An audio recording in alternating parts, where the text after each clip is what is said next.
It's a pretty resilient and very powerful word. I think that it's an identity that's difficult to navigate, but it's also the source of my empowerment.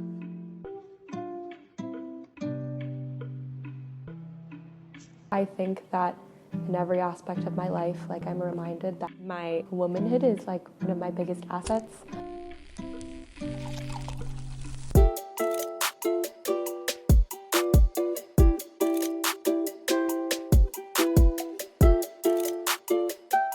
We're actually working on our 33rd issue, which is super exciting. And we've grown as a staff compared to my freshman year. So Babae is the Tagalog word for woman. We felt that it'd be important to focus on womanhood and femininity. The conversation came to be when we were having our first board meeting, and I kind of just looked around. I was like, wow, it's just a team of amazing women who are so inspiring and so passionate about this magazine. And I wanted to celebrate the fact that even through any struggles we faced before and through sexism and all of this, we were sitting all in one room, ready to support one another and ready to inspire.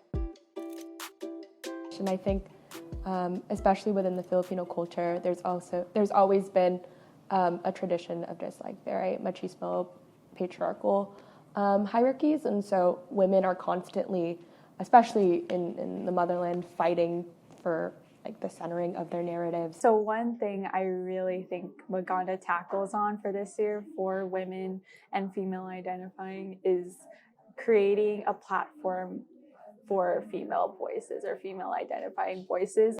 Everything I do is for future generations of women who are going to be faced with these struggles as well, but I hope to broaden their worldview and their ability to create change.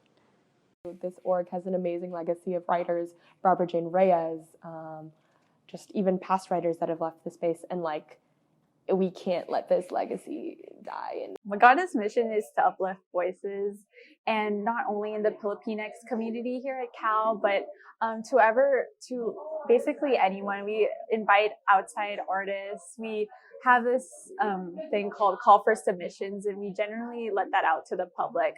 So as an annual publication, we open and allow voices to come, whether it's through writing, through poetry, through photography, through video, or even through music. We allow Aganda to be a platform. Aganda started in 1989. A lot of people come in not knowing anything about InDesign and then have 2 spreads of work that they've designed by the end of the semester. So there's tangible work and skill that they can see translated. This theme, despite seeming very specific, is actually very open-ended, and I think there's a lot of intentionality behind placing the X there.